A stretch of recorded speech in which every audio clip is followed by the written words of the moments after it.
Hello hello hello. दिख रहा हूँ मैं, दिख रहा हूँ, दिख रहा हूँ मैं, दिख रहा हूँ। बोलो, दिख रहा हूँ। बोल नहीं रहे हो, दिख रहा हूँ। ठीक है। तो बहुत दिन से वीडियो नहीं डाली थी।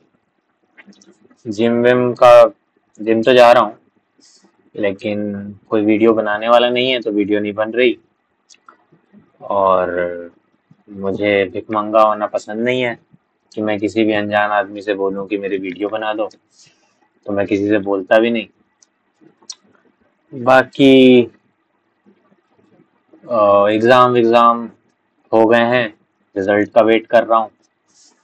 और बहुत दिन से पढ़ाई की भी वीडियो कंसिस्टेंसी वाली नहीं ला पाया मैं।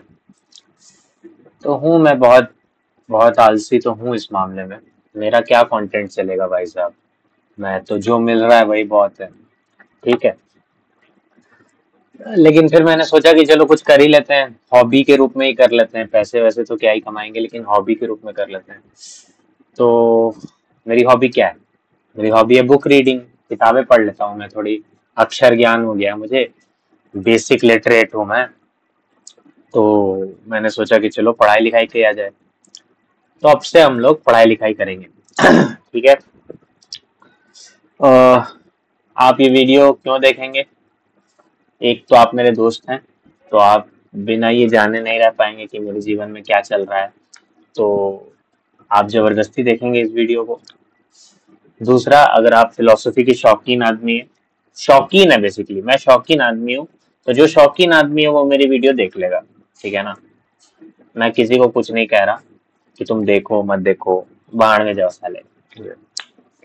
मैं तीसरा कि मैं, अच्छा रुको पहले, ये बहुत अजीब सा बैकग्राउंड है, इसको यहाँ लाते, हाँ ठीक है ना?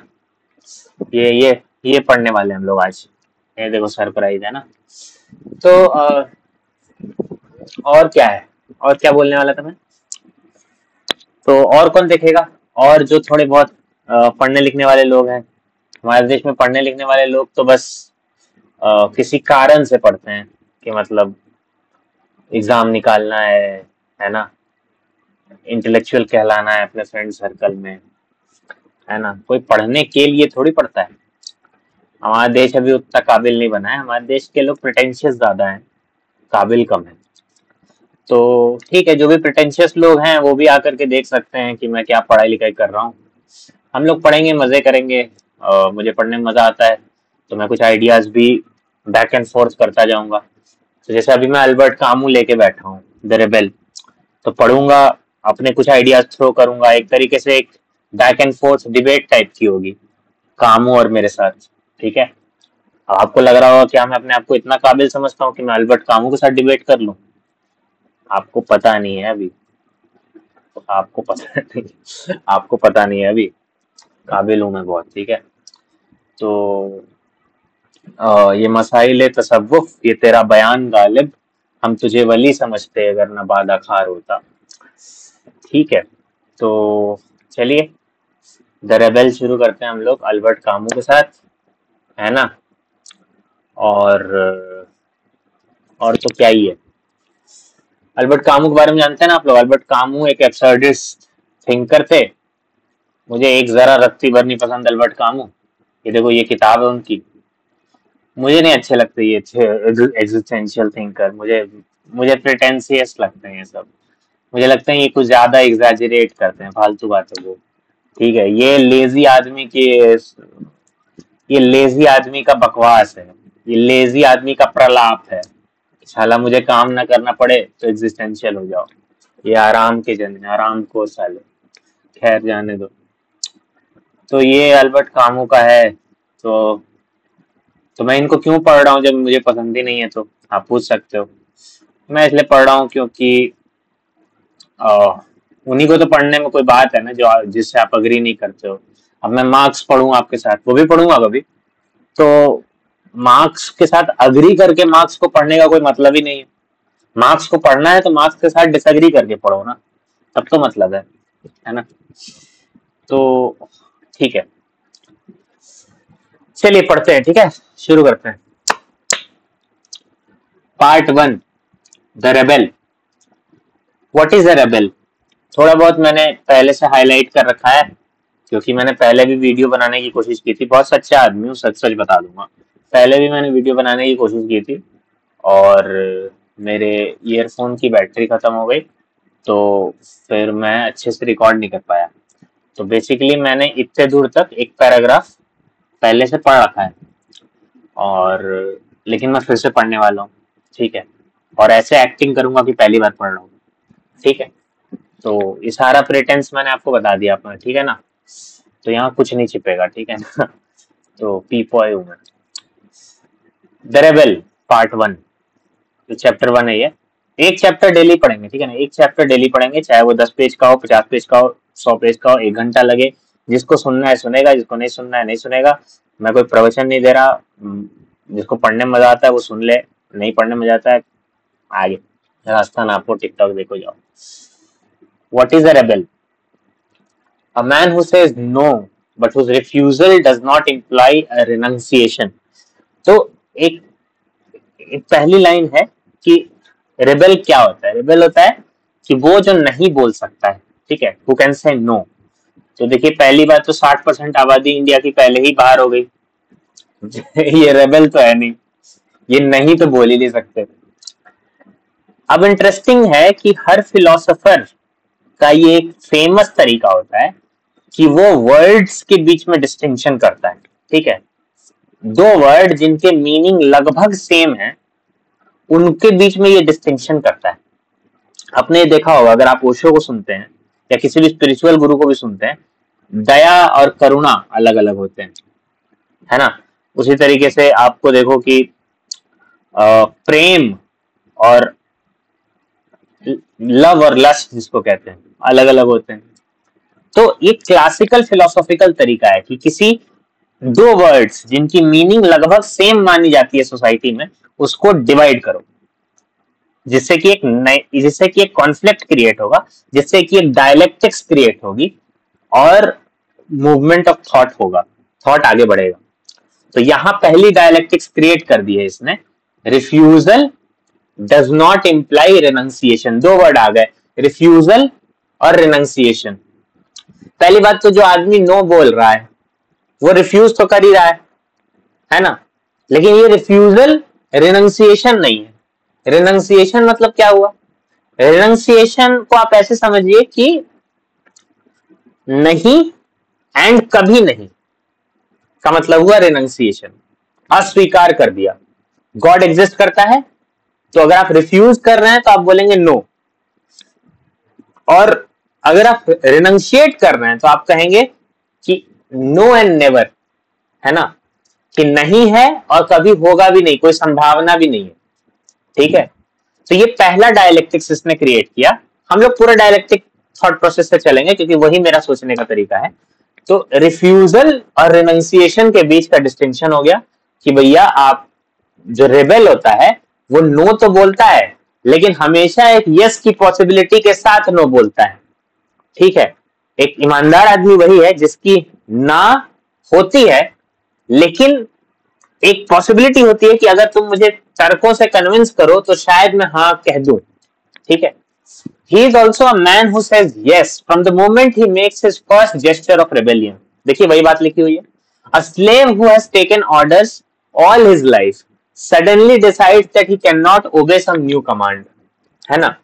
अब एक नई बात शुरू कर दी इसने कि एक स्लेव जो आज तक जिसने सारे ऑर्डर माने थे, आज पहली बार वो कह रहा है कि भैया अब नहीं मानेंगे। What does he mean by saying no? He means, for example, that this has been going on too long. Up to this point, yes. Beyond it, no. You are going too far. Or again, there is a limit beyond which you shall not go. ठीक है। तो interesting है, अगला line interesting है इसलिए highlight कर रखा है। In other words, his no affirms the existence of a borderline. एकदम इंटरेस्टिंग फ्रेज है, इसको देखो। His negation, his no affirms the existence of a borderline. कि रेबेल का जो नो है, जो स्लेव का जो नो है, वो ये बताता है कि भाई एक बॉर्डर लाइन एग्जिस्ट करती है, और इस बॉर्डर लाइन कि बाहर वो बर्दाश्त नहीं करेगा.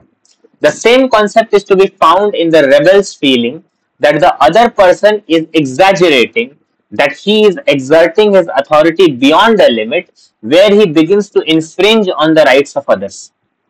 Clear? Self-explanatory? Thus, the moment of rebellion is founded simultaneously. Moment of rebellion की बात हो रही है. Founded simultaneously on the categorical rejection of an intrusion that is considered intolerable and on the confused conviction of an absolute right, which in the rebel's mind is more precisely the impression that he has the right to. Rebellion cannot exist without the feeling that somewhere and somehow one is right. एक तरीके से objectivity के बिना rebellion का कोई मतलब ही नहीं. तो एक सब्जेक्टिव मोरालिटी जब होगी एक दुनिया में, तो उसका सबसे बड़ा दिक्कत यही होगा कि फिर लोग रेबेलियन नहीं कर पाएंगे. लोग पावर के अगेंस्ट रिबेल नहीं करेंगे एक ऐसी दुनिया में जहां मोरालिटी सब्जेक्टिव हो जाए, जहां हर कोई अपनी अपनी जगह पे सही हो. तो जो एम्पायर है, जो त्रासदी कर रहा है, जो ऑपरेस कर रहा है, वो भी सही है अपनी जगह. आज की समस्या हमारे साथ यही तो है कि हर किसी को लगता है वो अपनी जगह पे सही है और हर दूसरे को लगता है कि हर कोई सही है. तो कोई डिसएग्री ही नहीं करता किसी से. सबसे बड़ी दिक्कत ये है. ठीक है. तो और ये क्यों हो रहा है? ये सब्जेक्टिव मोरालिटी के चलते हो रहा है. ठीक है. तो ऑब्जेक्टिविटी के बिना एक लाइन हम लोग सीखे कि एक बॉर्डर लाइन है जो एग्जिस्ट करता है, ये ऑब्जेक्टिविटी है. ऑब्जेक्टिविटी के बिना रेबेलियन का कोई मतलब नहीं. ठीक है. इसीलिए तो जितने भी फासिस्ट रेवोल्यूशन होते हैं, जितने भी कंजर्वेटिव रेवोल्यूशन होते हैं, वो फैसिज्म में बदल जाते हैं, क्योंकि वो सब्जेक्टिव फीलिंग पे खेल रहे होते हैं ना. रेस की फीलिंग, कास्ट की फीलिंग, कम्युनल फीलिंग, ये सब सब्जेक्टिव फीलिंग है, इनमें कोई ऑब्जेक्टिविटी नहीं है. इसीलिए ये सब फैसिस्ट हो जाते हैं. चलिए, it is in this way that the rebel slave says yes and no simultaneously. Interesting. He affirms that there are limits and also that he suspects and wishes to preserve the existence of certain things on this side of the borderline. Interesting बात. He demonstrates with obstinacy. Obstinacy का मतलब मैं नहीं जानता, although मैंने सुना है पहले भी.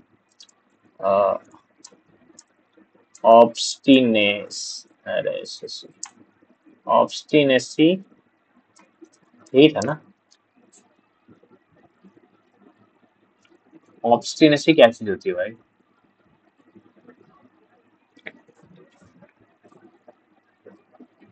साल भर लगेगा.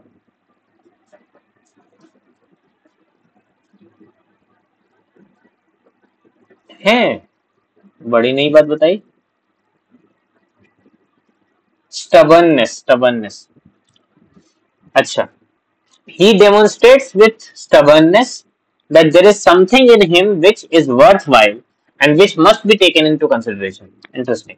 In a certain way, he confronts an order of things which oppresses him with the insistence on a kind of right not to be oppressed beyond the limit that he can tolerate.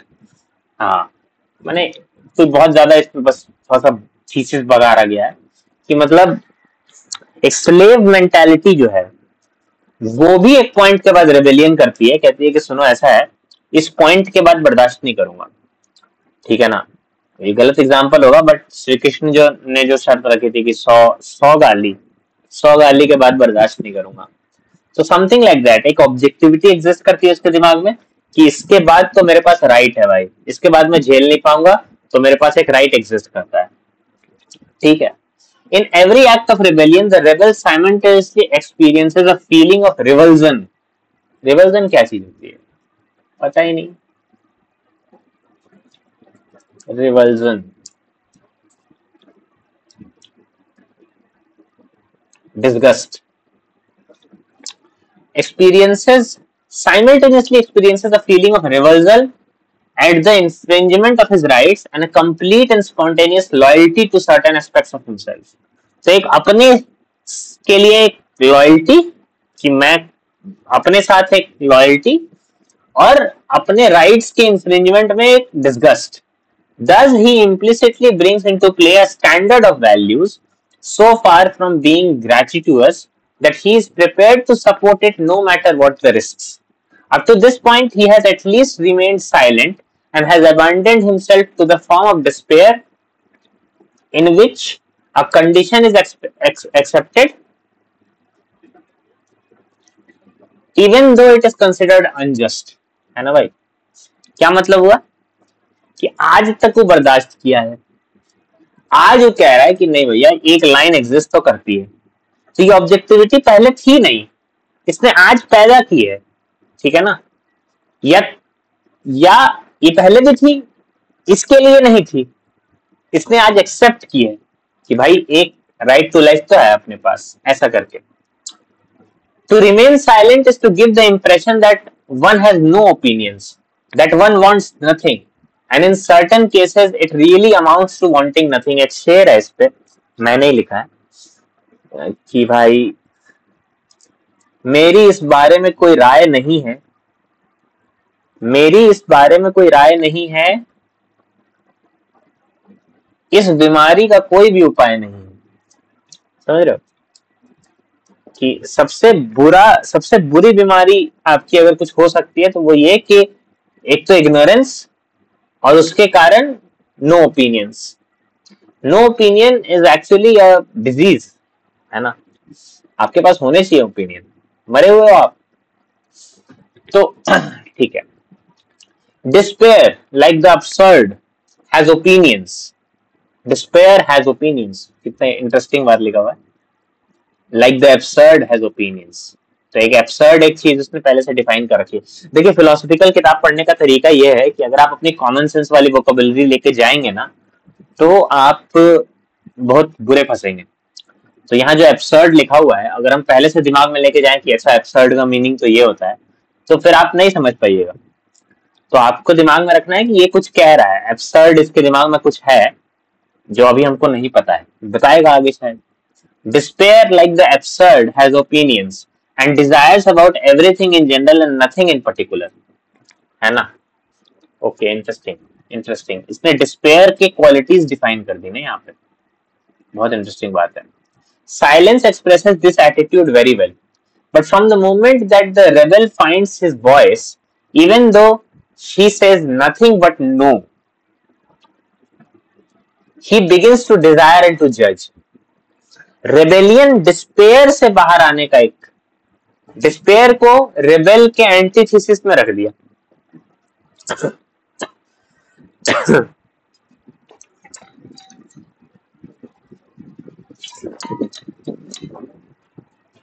अच्छा. The rebel in the etymological sense does a complete turnabout. He acted under the lash of his master's whip. Suddenly he turns and faces him. He opposes what is preferable to what is not. Right. Not every value entails rebellion, but every act of rebellion tacitly involves a value. कितना? अरे ये तो Hegelian reversal है भाई. Not every value entails rebellion, but every act of rebellion tacitly involves a value. कि मैंने हर चीज जो वैल्यू की, हर वैल्यू सिस्टम में रेबेलियन हो जरूरी नहीं है, लेकिन हर रेबेलियन के एक्ट में एक वैल्यू सिस्टम जरूर इन्वॉल्व होता है. राइट. और is it really a question of values? मतलब इसको भी वो बहुत कस के नहीं पकड़ रहा है, इसको भी क्वेश्चन कर रहा है कि क्या रेबेलियन सिर्फ एक वैल्यू बेस्ड सिस्टम का एक क्वेश्चन है कि सिर्फ मोरालिटी के लिए ही रेबेलियन जस्टिफाइड हो सकता है, कोई ऑब्जेक्टिविटी नहीं है. ऊपर हम लोग ऑब्जेक्टिविटी के पक्ष में ही दलील दे रहे थे कि एक ऑब्जेक्टिविटी एग्जिस्ट करती है in the minds of the slave, है ना? Awareness, no matter how confused it may be, develops from every act of rebellion the sudden dazzling perception that there is something in man with which he can identify himself, even if only for a moment. है ना? Right. एक self identification rebellion से आता है, ठीक है? समझ रहे हो? Up to now, this identification was never really experienced. Before he rebelled, the slave accepted all the demands made upon him. Very often he even took orders without reacting against them, which were far more conducive to insurrection than the one at which he barks. He accepted them patiently, though he may have protested inwardly, but in that he remained silent. He was more concerned with his own immediate interests than yet aware of his own rights. बहुत interesting बात है, बहुत interesting बात है। ये जो slave mentality है वो अब तक क्यों चुप रही? तो इसलिए चुप रही, यहां एक आर्ग्यूमेंट करता है कामू कि उसको अपने इमीडिएट इंटरेस्ट्स बहुत इंपॉर्टेंट लग रहे थे, उसको अपने राइट्स से। कई बार हम लोग राइट्स को इंटरेस्ट के साथ कंफ्यूज कर जाते हैं कि मतलब राइट्स का मतलब क्या हुआ कि जो इंडिविजुअल का अपना इंटरेस्ट है उसके बेनिफिट में है। नहीं, rights is much more important than interests, क्योंकि इंटरेस्ट बहुत शैलो और सेल्फ सेंट्रिक हो सकते हैं, राइट्स को यूनिवर्सलाइज किया जा सकता है। ठीक है, जैसे इंटरेस्ट है कि भाई आप किसी का हक मार लो, आपको पैसा कमाना है, आपको जीना है, लेकिन ये आपके इंटरेस्ट में है। लेकिन अगर हर कोई ऐसा करने लगा तो हो गया ना खेल। अच्छा, हर किसी को अपनी प्रॉपर्टी रखने का अधिकार है, मान लो राइट टू प्रॉपर्टी, ये एक राइट है। अगर ये सबको मिला तो इसको यूनिवर्सलाइज किया जा सकता है, हर कोई अपनी प्रॉपर्टी बचा के रखेगा। बट तो राइट और इंटरेस्ट में अंतर है। एक स्लेव अपने इंटरेस्ट के प्रति ज्यादा जागरूक रहता है अपने राइट से, है ना। But with loss of patience, with impatience, a reaction begins which can extend to everything that he previously accepted and which is almost always retroactive. The very moment the slave refuses to obey the humiliating orders of his master, he simultaneously rejects the condition of slavery. ठीक है, simple. The act of rebellion carries him far beyond the point he had reached by simply refusing. हाँ, है ना, ये एक अच्छी बात। यहाँ उसने पहले लाइन से कनेक्ट किया है, रिफ्यूजल बट नॉट रेनंसिएशन। तो एक्ट ऑफ रेबेलियन जो है वो उसको सिंपल रिफ्यूजिंग से आगे ले गई, है ना।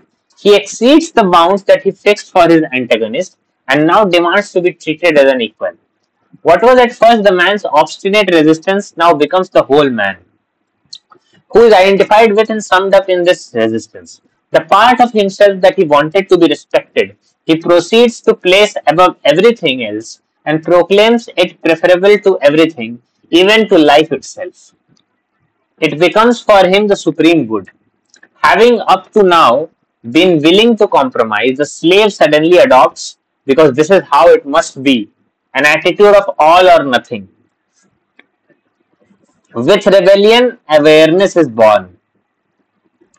ये सारे वो कंजर्वेटिव स्पिरिचुअल लोगों के लिए है जो लोग सोचते हैं कि रेबेलियन की कोई जरूरत नहीं है दुनिया में, रेवोल्यूशन की कोई जरूरत नहीं है दुनिया में। बिना रेबेलियन के यू डोंट हैव अवेयरनेस, ठीक है ना।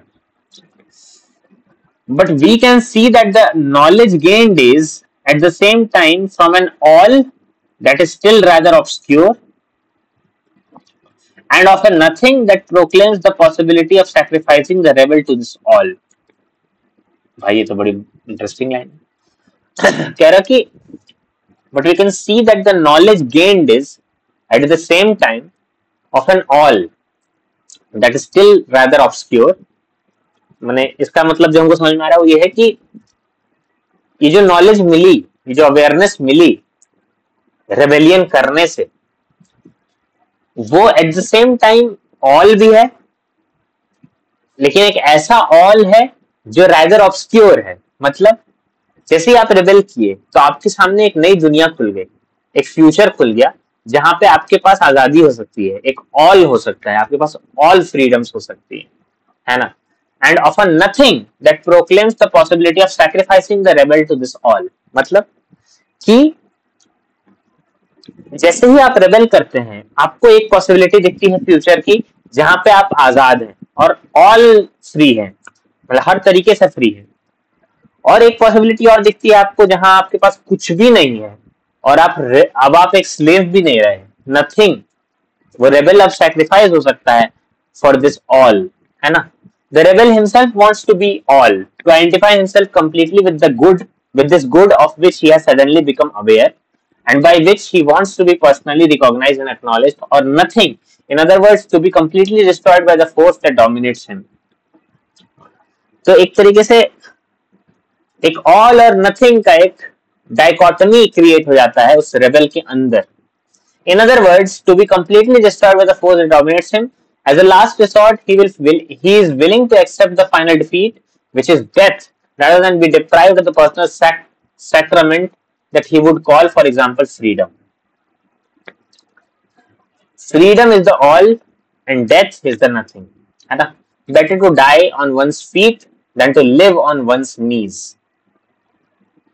वो है ना कि सर कटा सकते हैं लेकिन सर झुका सकते नहीं, वो वाली बात. Values according to good authorities most often represent a transition from facts. अब यहाँ पे values शुरू हो गया. अब तक हम लोग slave से rebel की characteristics और वो सब देख रहे थे. अब हम लोग values, एक क्वेश्चन ऊपर पूछा था कि values का कोई रोल है क्या रेबेलियन में, है ना? एक्ट ऑफ रेबेलियन में क्या रोल है वैल्यू का? तो एक डायलेक्टिकल रिवर्सल भी देखने को मिला था हमारे साथ.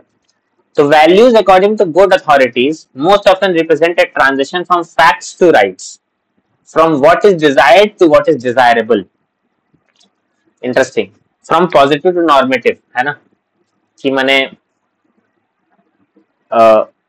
सोसाइटी में ये होता है, बट जब भी हम वैल्यू सिस्टम की बात करेंगे हम बात करेंगे एक नॉर्मेटिव चीज की कि ये मत बताओ कि सोसाइटी में क्या होता है, ये बताओ कि सोसाइटी में क्या होना सही है, राइट?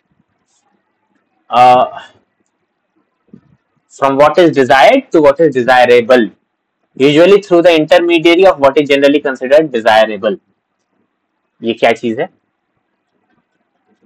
ये फिलोसॉफिक वोकैबुलरी, हमको पढ़ने नहीं आ रहा, कोई फ्रेंच फिलोसफी का वोकैबुलरी किताब होगी, डिक्शनरी टाइप होगी, तो वहां पे वैल्यू को डिफाइन किया हुआ इस तरीके से, ठीक है?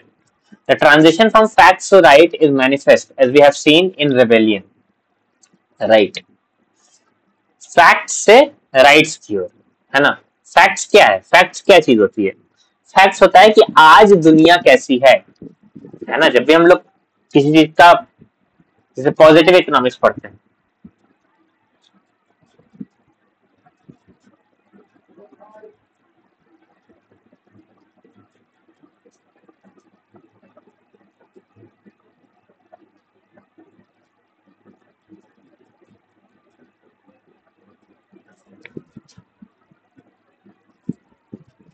तो पॉजिटिव इकोनॉमिक्स पढ़ते हैं हम लोग, तो उसमें हम लोग पढ़ते हैं कि आज इकोनॉमिक सिस्टम, आज मैक्रो इकोनॉमिक थ्योरी में क्या सिस्टम है, ठीक है? क्या होना चाहिए से हमको कोई लेना देना नहीं. फैक्ट्स वही होता है कि आज क्या सच है.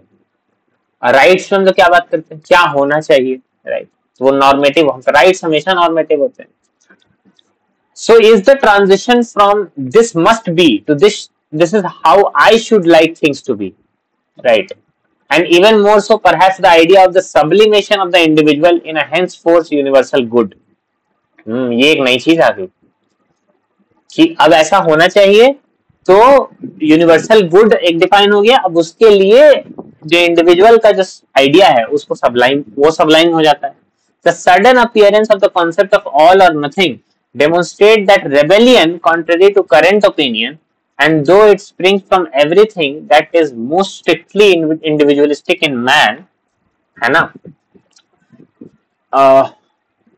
questions the very idea of the individual. भाई ये तो गजब चीज प्रूव कर दी. Wait, I don't think I agree with this. कह रहा कि रेबेलियन के साथ एक ऑल और नथिंग का कॉन्सेप्ट इमर्ज होता है, हम लोग पहले देखे थे. और ये जो ऑल और नथिंग का जो कॉन्सेप्ट है वो रेबेलियन को मूव कराता है, इस थॉट प्रोसेस को मूव कराता है इंडिविजुअल से दूर, और वो इंडिविजुअल की आइडिया को ही क्वेश्चन कर देता है. Very interesting. If the individual in fact accepts death and happens to die as a consequence of his act of rebellion, है ना, he demonstrates by doing so that he is willing to sacrifice himself for the sake of a common good which he considered more important than his own destiny. हाँ, तो पहली बार जब आप slave से rebel बनते हो तो क्लियरली यहाँ एक कॉन्फ्लिक्ट है. एक स्लेव है और एक रेबेल है. स्लेव है जो फंसा हुआ है, जो चीजें मानता रहता है, और कभी भी रेबेलियन नहीं करता। रेबेल ने पहली बार आंख उठाई है और बोला है कि नहीं ऐसे नहीं होना चाहिए। तो लेकिन ये इस this has cost him something. What is the cost? The cost is that ये अब एक राइट में बिलीव करता है, अब ये एक सही चीज में बिलीव करता है जिसके लिए अब इस खुद को भी सैक्रिफाइस करना पड़ सकता है। तो इसके इमीडिएट इंटरेस्ट से एकदम कैंसिल हो गए अगेंस्ट द कॉमन गुड, है ना। If he prefers the risk of death to the negation of the rights that he defends, है ना, it is because he considers these rights more important than himself. Therefore, he is acting in the name of certain values which are still indeterminate, but which he feels are common to himself and to all men. We see that the affirmation implicitly in every act of rebellion is extended to something that transcends the individual insofar as it withdraws him from his supposed solitude and provides him with a reason to act. Right. Her act of rebellion जो है वो एक individual को अपने आप से transcend कर देता है ना, and then he gives him a reason to act on something, but it is really worth nothing that this concept of values as pre-existent to any kind of action contradicts the purely historical philosophies. Oh, क्या कह रहा है कि ये जो values, concept of values है और इनके प्री एग्जिस्टेंस, ये कॉन्ट्रडिक्शन में आ गया to the purely historical philosophies, हाँ, in which values are acquired, they are ever acquired after the action has been completed. हाँ, ये सारे हिस्टोरिकल फिलोसफीज जो हैं, जो हिस्टोरिसिज्म है, जो हेगल के यहाँ मिलता है, हिस्टोरिसिटी है जो मार्क्स के यहाँ मिलता है, अगर ये वैल्यूज पहले से एग्जिस्ट कर रहे होते ऑब्जेक्टिवली तो पहले क्यों नहीं एक्ट हुआ, आज ही क्यों ये एक्ट हुआ। तो इसीलिए आपको दिखेगा कि जो हिस्टोरिकल फिलोसफीज हैं, हिस्टोरिसिज्म है, वहां वैल्यू प्री एग्जिस्टेंट नहीं है, वहां वैल्यू सब्जेक्टिव है और वो एक्वायर किया जाता है आफ्टर द एक्शन। एक सब्जेक्टिव कंडीशन जब ऑब्जेक्टिव कंडीशन बन जाती है सोसाइटी में, तब ये वैल्यूज नए फॉर्म में एग्जिस्ट करते हैं। Analysis of rebellion leads at least to the suspicion that contrary to the postulates of contemporary thought, okay, leads us at least to the suspicion that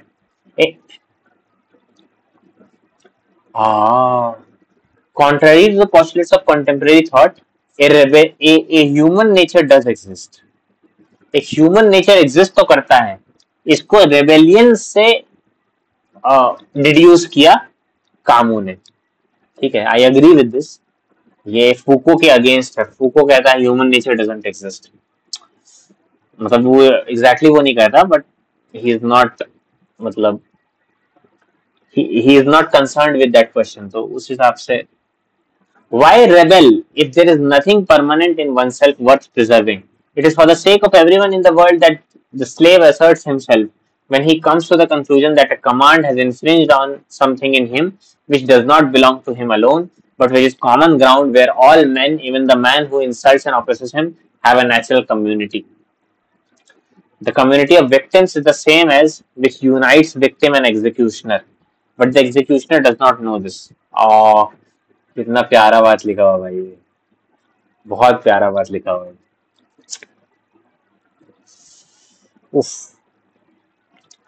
Two observations will support this argument. First, we can see that the act of rebellion is not essentially an egoistic act.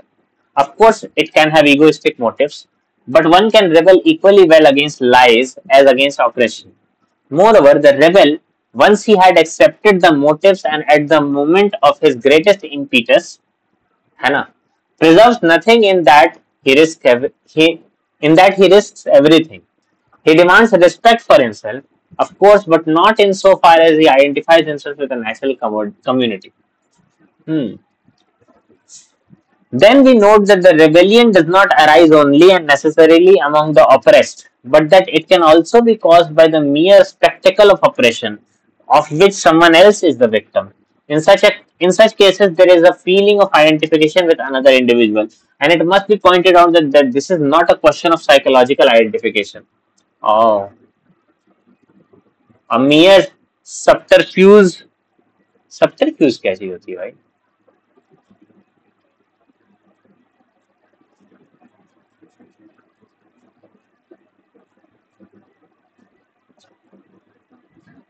deceit used in order to achieve one's goal. By which individual imagines that it is he himself who has been offended. On the contrary, it can often happen that we cannot bear to see offences done to others which we ourselves have accepted without rebelling. The suicides of the Russian terrorists in Siberia as a protest against their comrades being wiped is a case in point. Nor is it a question of the feeling of a community of interests. Injustices done to men whom we consider enemies can actually be profoundly क्या पढ़ते हैं repugnant to us. There's only identification of one's destiny with that of others and a choice of sides. Therefore, the individual is not in himself alone, the embodiment of the values he wishes to defend. It needs all humanity, at least, to comprise them. When he rebels, a man identifies himself with other men and so surpasses himself, and from his point of view, human solidarity is metaphysical. क्या बात कह दी है? And from this point of view, human solidarity is metaphysical.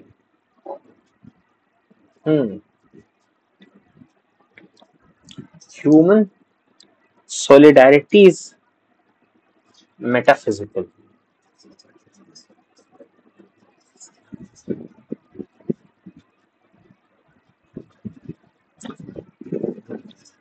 बहुत इस पे सोचना पड़ेगा जी. But for the moment, we are only talking of the kind of solidarity that is born in chains. It would be possible for us to define a positive aspect of the values implicit in every act of rebellion.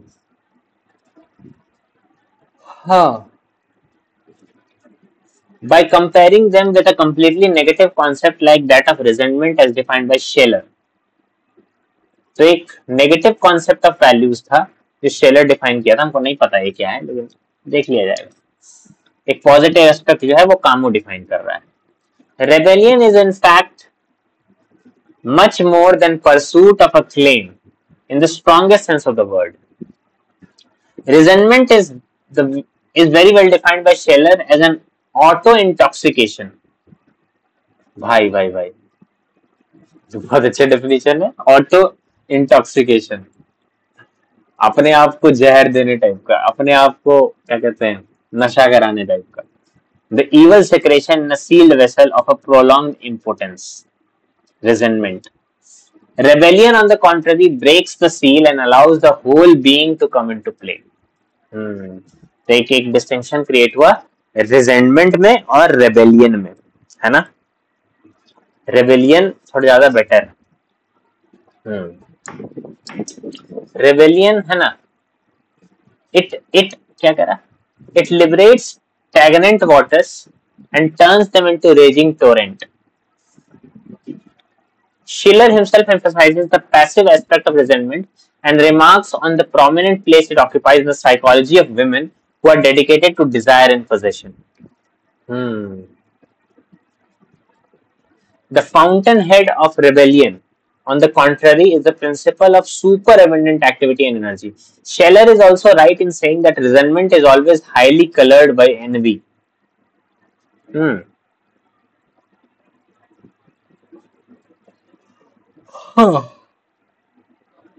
But one envies what one does not have, while the rebel's aim is to defend what he is. बहुत interesting बात है, बहुत interesting बात है. He does not merely claim some good that he does not possess or of which he has deprived. His aim is to claim recognition for something which he has and which has already been recognized by him in almost every case as more important than anything of which he could be envious. Rebellion is not realistic. According to Schiller, resentment always turns into either unscrupulous ambition or bitterness, depending on whether it is implanted in a strong person or a weak one. कितनी भाई, oh my God, Shelar ज्यादा interesting लग रहा भाई हमको. तो क्या बात कर रहा है. तो कह रहा है कि रिजेंटमेंट जो है कि आप जो है किसी रिजेंटमेंट एक नेगेटिव वर्ड है रेबेलियन के लिए, लेकिन वो हमेशा या तो एक अनचेक्ड एम्बिशन में कन्वर्ट हो जाता है या बिटरनेस में कन्वर्ट हो जाता है, डिपेंडिंग ऑन कि वो एक स्ट्रॉन्ग पर्सन में है या वीक पर्सन में। अगर वीक पर्सन में होगा तो बिटरनेस में कन्वर्ट हो जाएगा, और स्ट्रॉन्ग पर्सन में होगा तो एम्बिशन में कन्वर्ट हो जाएगा। ठीक है, फॉर एग्जाम्पल आपको किसी ने कुछ बुरा भला कह दिया, अब यहाँ आप रिजेंट कर सकते हो, रिबेल तो क्या ही करोगे आप, आपको कहा गया है ना, ह्यूमैनिटी को तो नहीं कहा गया है। तो कोई ऐसा वैल्यू सिस्टम एग्जिस्ट ही नहीं करता है जहां पे आप अपनी इस बुराई को यूनिवर्सलाइज कर दो कि इसने मुझे बुरा भला कहा मेरे एक्शंस के लिए, नाउ आई विल रेबेल। संभव ही नहीं है। आप रिजेंटमेंट दे सकते हो, आप एनवियस हो सकते हो, आप इगोइस्टिक हो सकते हो कि भैया हाँ मेरे साथ इस किया। अब इसका दो तरीका है। अब ये जो शेलर बोल रहा है कि रिजेंटमेंट हमेशा या तो एम्बिशन हो जाता है कि हम इसको करके दिखाएंगे, अभी हमको बोल कैसे दिया, या बिटरनेस हो जाता है कि भाई अब तो इससे बात नहीं करेंगे, साला हमको बोल कैसे दिया, वैसे वाली बात हो जाती है। रेबेलियन इन केसेस में हो नहीं सकता है जहां पे सिर्फ आपका पर्सनल कुछ बात पे कुछ हो गया है तो, but in both cases it is a question of wanting to be something other than what one is. Resentment is always resentment against oneself. The rebel, on the contrary, from his very first step, refuses to allow anyone to touch what he is. हाँ, है ना? जैसे मान लो किसी दोस्त को तुम बोला कि तुम तो साला इंस्टाग्राम चलाते रहता है, ठीक है, अब now he is fighting tooth and nail to confront this की क्या हमको बोल कैसे दिया तुम, समझे? तो जब भी रेबेलियन होता है तो रेबेलियन होता है टू चेंज वन सेल्फ, है ना? वो अपने खिलाफ एक विद्रोह होता है। सबसे पहले रेबेलियन की पहचान ये है कि वो सोशल स्ट्रक्चर के खिलाफ तो होता ही है, वो अपने खिलाफ एक विद्रोह होता है। जब एक स्लेव रेबेल करता है अपने मास्टर के खिलाफ तो सबसे पहले वो अपने आप को एक पहला चाटा मारता है, बोलता है कि देखो हमको पहले अपनी इस मेंटालिटी से बाहर आना होगा और फिर इसको बात करते हैं इससे हम, है ना? रिजेंटमेंट क्या होता है? रिजेंटमेंट में आप बेसिकली अपने आप को बचा रहे होते हो, नहीं हम स्लेव हैं, हम बेस्ट स्लेव हैं, है ना? जैसे ये जो इंस्टाग्राम वाला एग्जांपल है, किसी को बोलो कि तुम तो है दिन भर इंस्टाग्राम चलाता है, अब वो अपने ईगो पे ले लिया, अब आपसे रिजेंट कर रहा है वो, तो उसका आर्ग्यूमेंट ये है कि नहीं हम जुडिशियस यूज करते हैं। He is hello bent in not recognising his own problem, ये रिजेंटमेंट है ना? Finally, it would seem that resentment takes delight in advance in the pain that it would like the object of its envy to feel.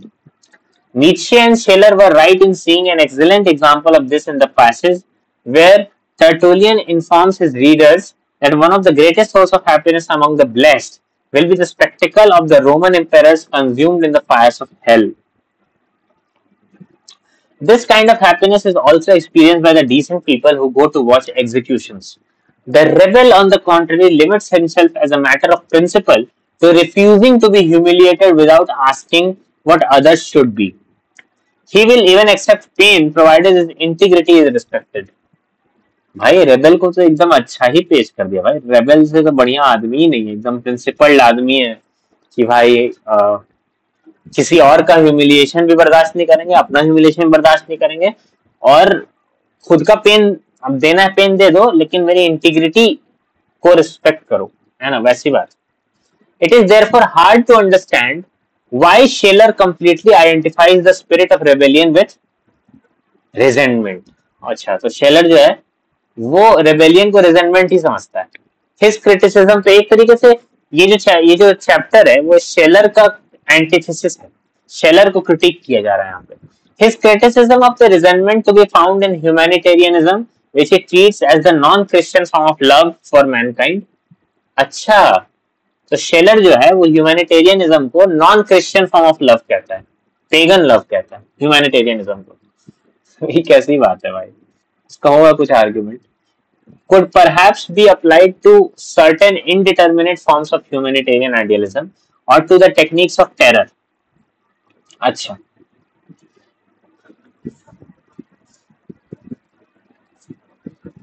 his criticism of the resentment to be found in humanitarianism could perhaps be applied to certain indeterminate forms of harm. But it rings false in relation to man's rebellion against his condition. The moment that enlists the individual in the defense of a dignity common to all men. Scheller wants to demonstrate that humanitarian feelings are always accompanied by a hatred of the world. हैं?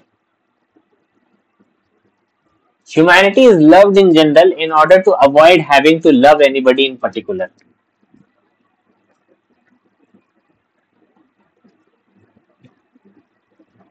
भाई ये तो मुझे expose कर रहा है भाई.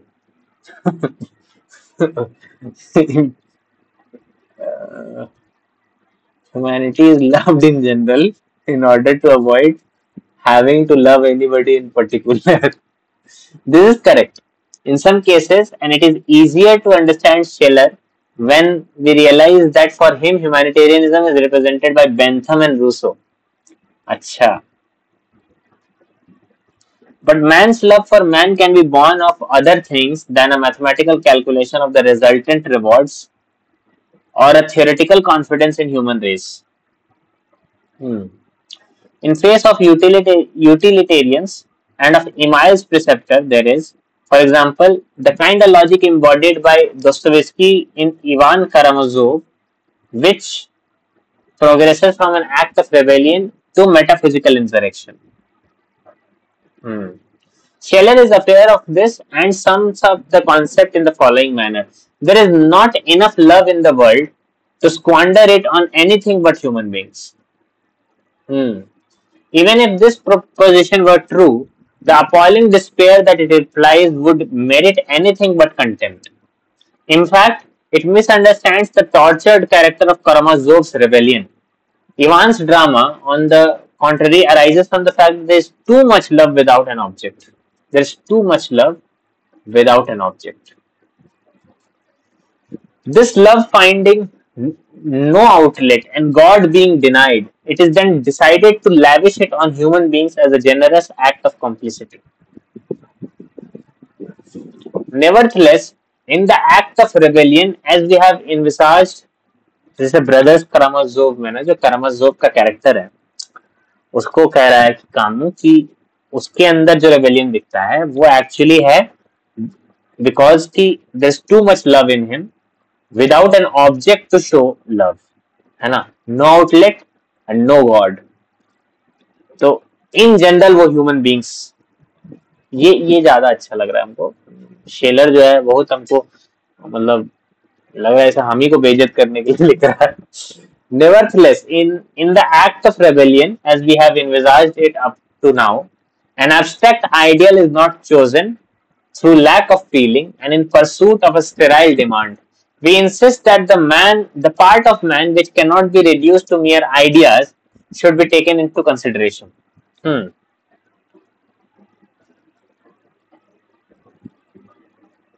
Okay. तो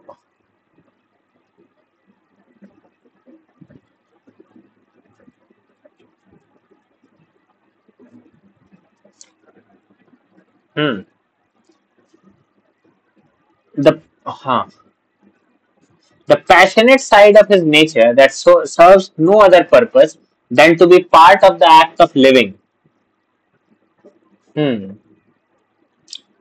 Does this imply that no rebellion is motivated by resentment? No. We know it only too well in this age of malice. But we must consider the idea of rebellion in its widest sense on pain of betraying it. And in its widest sense, rebellion goes far beyond resentment. When Heathcliff in Wuthering Heights says that he puts his love above God and would willingly go to hell in order to be reunited with the women he loves, he is prompted not only by youth and humiliation, but by the consuming experience of a whole lifetime. The same emotion causes Eckhart, in a surprising fit of heresy, to say that he prefers hell with Jesus to heaven without him. Oh my God. This is the very essence of love. Contrary to Scheller, it would therefore be impossible to overemphasize the passionate affirmation that underlies the act of rebellion and distinguishes it from resentment. Rebellion, though apparently negative, since it creates nothing, is profoundly positive in that it reveals the part of man which must always be defended. And that part is the passionate part. But to sum up, are not rebellion and the values that it implies relative? है ना? Reasons for rebellion do seem to change, in fact, with periods and civilization. It is obvious that a Hindu Pariah, what is a Pariah? I don't know. It is Hindu and still I don't know it. क्या मतलब है इसका?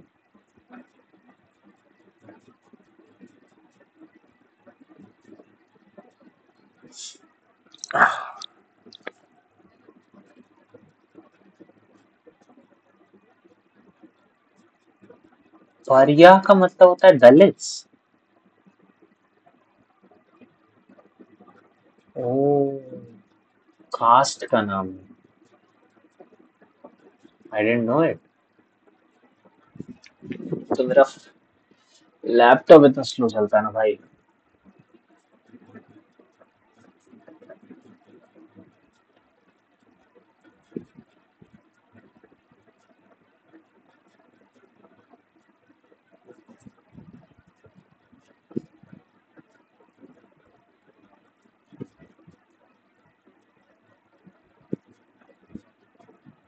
What is happening?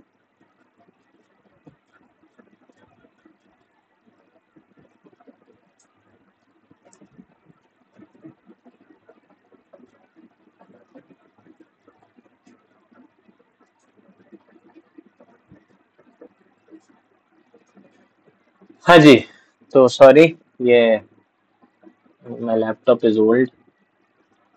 It is obvious that a Hindu pariah, an Inca warrior, a primitive native of Central Africa, and a member of one of the first Christian communities had not at all the same idea about rebellion. हाँ, तो common sense है भैया. We could even assert with considerable assurance that the idea of rebellion has no meaning in these particular cases. However, a Greek slave, a serf, a condottiere of the Renaissance, a Parisian bourgeois during the Regency, a Russian intellectual at the beginning of the 20th century, and a contemporary worker would undoubtedly agree that rebellion is legitimate, even if then differed about the reasons for it. In other words, the problem of rebellion seems to assume a precise meaning only within the confines of Western thought. हाँ, है ना? This might be very interesting. Very interesting. Rebellion एक Western thought. इसको तो सोचना पड़ेगा. तो कितना इंटरेस्टिंग. कह रहा कि हिंदू दलित के पास 1000 साल से ज्यादा का समय था. He couldn't come up with rebellion. है ना?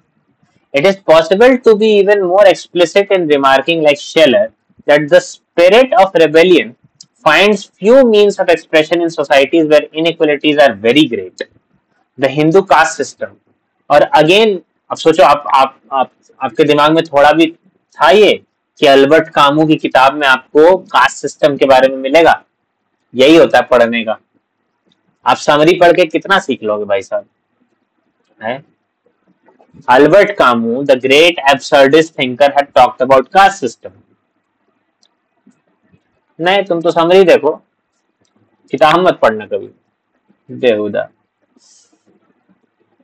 और again, in those where there is absolute equality, the spirit of rebellion can exist only in a society where a theoretical equality conceals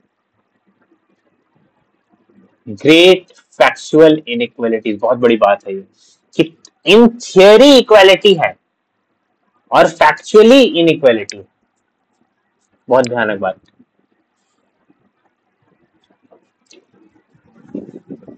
कह रहा है कि जो स्पिरिट ऑफ रेबेलियन है वो एक ऐसी ही सोसाइटी में एग्जिस्ट कर सकता है जहां थियोरेटिकली इनइक्वालिटी है और थियोरेटिकली इक्वालिटी है और फैक्चुअली इनइक्वालिटी है।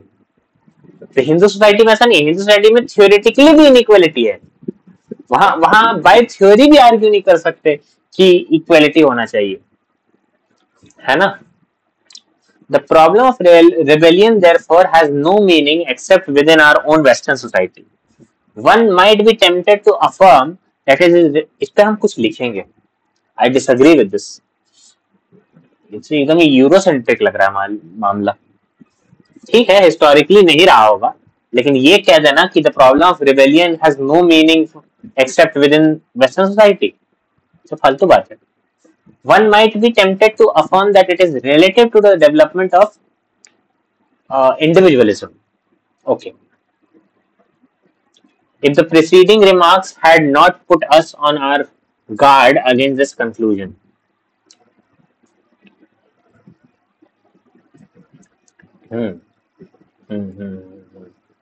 ठीक है. On the basis of the evidence, the only conclusion that can be drawn from Scheller's remark is that thanks to the theory of political freedom, there is in the very heart of our society an increasing awareness in man of the idea of the man, and thanks to the application of this theory of freedom, a corresponding dissatisfaction.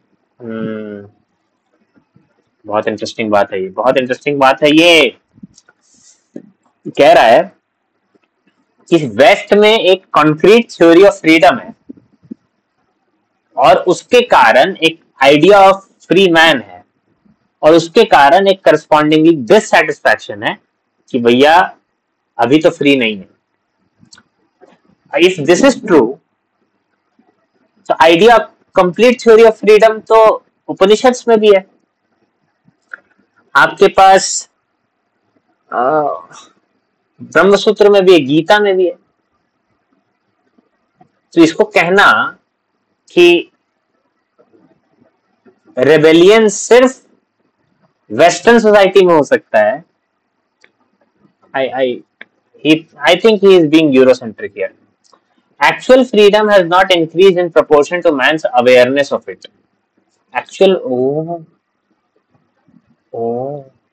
We can only deduce this from this observation that rebellion is the act of an educated man who is aware of his rights. Exactly my point. ये जो कहते रहते हैं लोग कि हाँ empathy बिना पढ़े लिखे आदमी में भी तो हो सकती है, रेबेलियन एक अनपढ़ आदमी भी तो कर सकता है, नहीं कर सकता है, वो रेबेलियन नहीं होगा, उसका एनवीएस एक्ट होगा। एम्पैथी भी उसकी एनवीएस एक्ट होगी अगर वो पढ़ा लिखा आदमी नहीं है। पढ़े लिखे आदमी में ही कोई क्वालिटी एग्जिस्ट कर सकती है जो अच्छी कही जा सकती है, वरना वो जानवर से भी बदतर है अनपढ़ आदमी, ठीक है ना। But there is nothing which justifies us in saying that it is only a question of individual rights.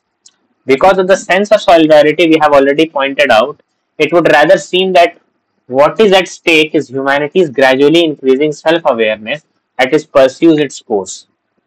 In fact, from the Inca and the Peria, the problem never arises, because for them it has been solved by a tradition even before they had time to raise it. The answer being that the tradition is sacred. If in a world where things are held sacred, the problem of rebellion does not arise, it is because no real problems are to be found in such a world. All the answers have been given simultaneously. है ना? Metaphysics is replaced by myth. ये भाई कितना interesting idea है कि एक ऐसी society जहां पे मेटाफिजिक्स एग्जिस्ट ही नहीं करता है, कोई डीपर लॉजिक एग्जिस्ट ही नहीं करता है, सिर्फ मिथ एग्जिस्ट करता है, वहां तो रेबेलियन का प्रश्न ही नहीं उठता है। बहुत इंटरेस्टिंग है। There are no more questions, only eternal answers and commentaries, which may be metaphysical. But before man accepts the sacred world, and in order that he should be able to accept it, or before he escapes from it, and in order that he should be able to escape from it, there is always a period of soul searching and rebellion. The rebel is a man who is on the point of accepting or rejecting the sacred and determined on laying claim to a human situation in which all the answers are human.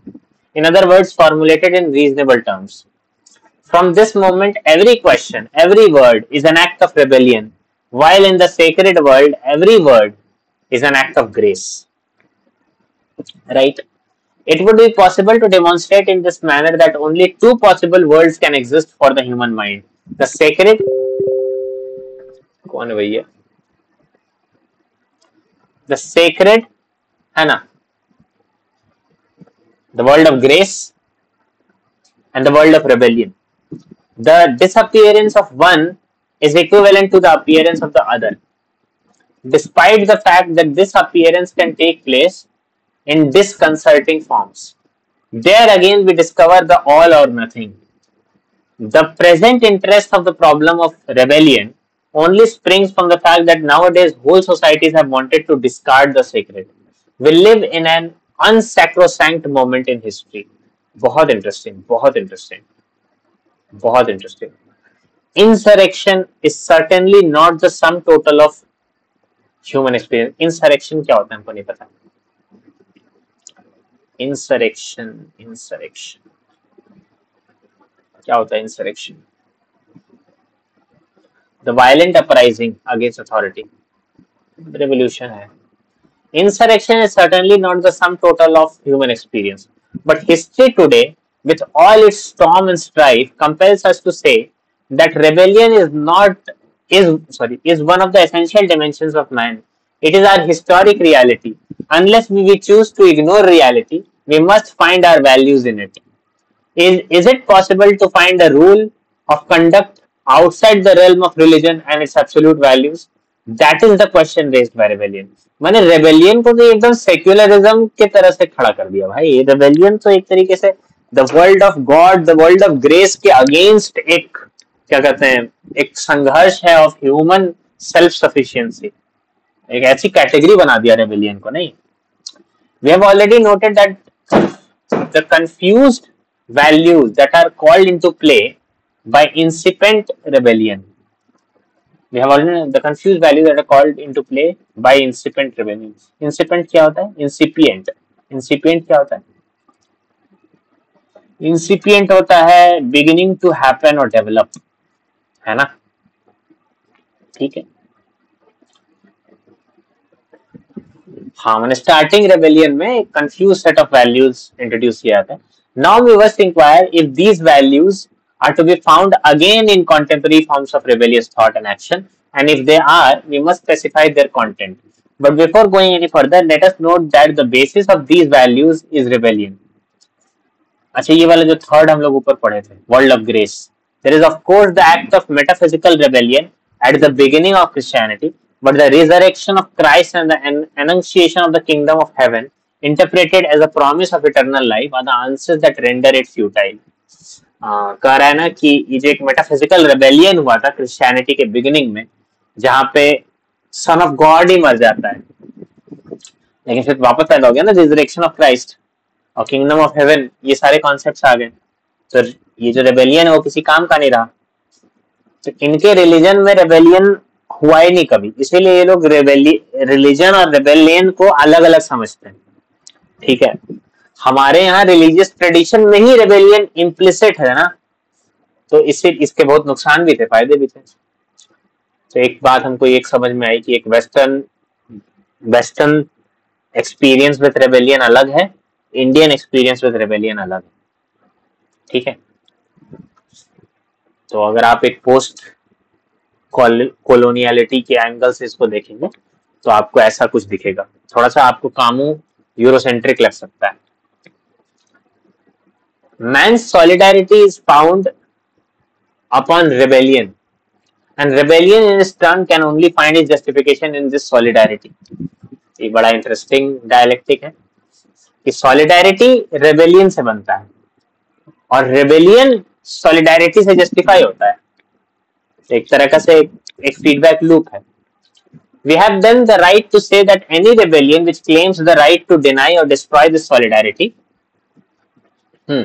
loses simultaneously its right to be called rebellion and becomes in reality an acquiescence.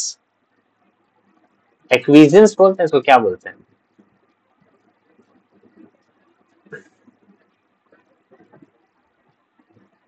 क्या होता है acquiescence? The acceptance of something without protest. हाँ, some rebellions become acquiescence अगर उसमें solidarity ना हो, solidarity का element ना हो. Acquiescence in murder. In the same way, this solidarity, except in so far as religion is concerned, comes to life only on the level of rebellion. Religion को छोड़ करके हर solidarity जो है rebellion से ही पैदा होती है. And so the real drama of revolutionary thought is announced. In order to exist, man must rebel, but rebellion must respect the limit it discovers in itself, a limit where minds meet and in meeting begin to exist. Rebellious thought therefore cannot dispense with memory. हम dispense का मतलब भूल गए, सोचो ना. Dispense का क्या मतलब होता है? Dispense बहुत easy word है. Distribute. Rebellious thought therefore cannot dispense with memory. It is a perpetual state of tension.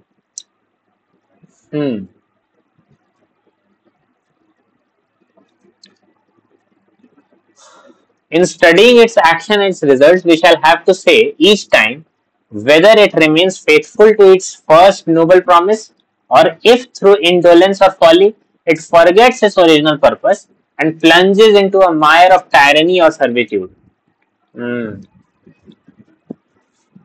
Meanwhile, we can sum up the initial progress that the spirit of rebellion provokes in a mind that is originally imbued with the absurdity and apparent sterility of the world.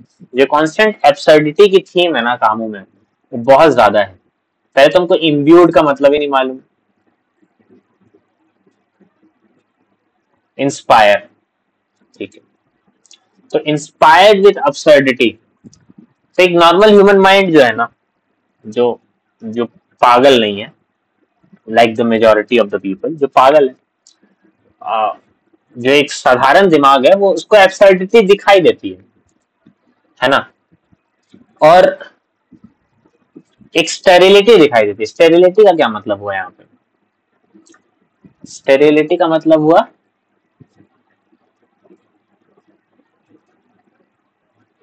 अच्छा,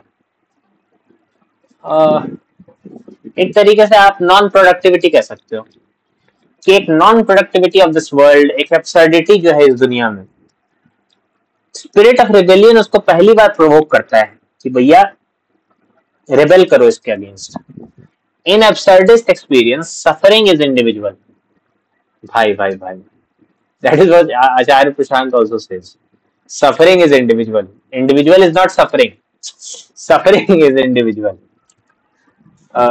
But from the moment when a movement of rebellion begins, suffering is seen as a collective experience. भाई Camus पसंद आ रहा है हमको भाई. उसका absurdism हमको एक रत्ती का नहीं पसंद आता, उल्टी सीधी बातें लिखी हुई. लेकिन ये जो है ना, जिसको कनेक्ट किया, ये एब्सर्डिज्म और रेबेलियन को आपस में एक डायलेक्टिक कैटेगरी की तरह जो कंपेयर किया ना, कि एब्सर्डिस्ट एक्सपीरियंस में इंडिविजुअल सफर करता है, जबकि रेबेलियन एक्सपीरियंस में वो ही सफरिंग कलेक्टिव बन जाती है.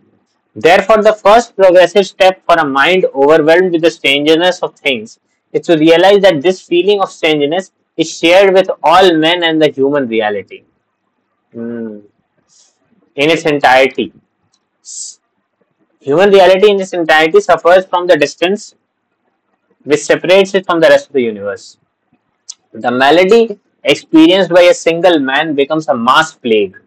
In our daily trials, rebellion plays the same role as does the cogito in the realm. हमको लग ही रहा था कि कुछ बड़ा करना चाह रहा है रेबेलियन के साथ. रेबेलियन को एक यूनिवर्सल कैटेगरी बना देना चाह रहा है, एक तरीके का एपिस्टेमोलॉजिकल ब्रेक की तरह उसको यूज कर रहा है कि भाई जैसे ही रेबेलियन का मोमेंट आता है, वैसे ही आप एक एब्सर्डिस्ट, एक यूनिवर्स से बाहर निकल जाते हैं.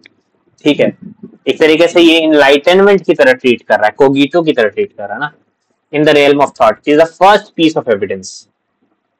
But this evidence lures the individual from his solitude. It founds his first value on the whole human race. I rebel, therefore I exist. Oh my God. Oh my God. क्या प्यारी बात लिखी हुई है. I rebel therefore we exist, not I exist. कि जैसे ही rebellion हुआ वैसे ही यूनिवर्स, उसका अपना अब्सर्डिस्ट सॉलिट्यूड खत्म हो गया और वो यूनिवर्स से कनेक्ट हो गया थ्रू दिस सफरिंग। तो कह रहा I rebel therefore we exist. Wow wow, वो मन खुश हो गया चैप्टर। तो एक रेबेलियन का एक थ्योरेटिकल अंडरपिनिंग दिया गया है, एक थियरी डेवलप कर रहा है जिसमें जो रेबेलियन है, the moment of rebellion, the act of rebellion जो है वो कैसे एक हिस्ट्री में हिस्टोरिकल ब्रेक लाता है और कैसे उसके डिमेंशंस डिफाइन होते हैं और वो कैसे रिजेंटमेंट से अलग है ना, ये सब हम लोग पढ़े। और वो कैसे it's not confined to one individual but it encompasses the whole universe. और जो यूनिवर्स पहले एब्सर्ड था फॉर द मैन, अब वो एक बैटल ग्राउंड ऑफ रेबेलियन बन जाता है। It's beautiful. Okay, it's very very interesting. Okay okay okay, very very promising, very interesting. तो ये था हम लोग का पहला चैप्टर, पढ़े, मजा आया। ठीक है, लास्ट क्लास तक आते आते मजा आ गया। और अगली बार हम लोग सेकेंड चैप्टर पढ़ेंगे। ठीक है, ये मेटाफिजिकल रेबेलियन है ना। और उसके बाद हम लोग थोड़ा बहुत लिखने का भी कोशिश करेंगे। ठीक है, इसी सब पे कुछ कमेंट्री, कुछ क्रिटिक जो बन सके वो सब लिखेंगे, है ना। तब तक के लिए बाय बाय, मिलेंगे बाद में। बंद कहाँ से होता है?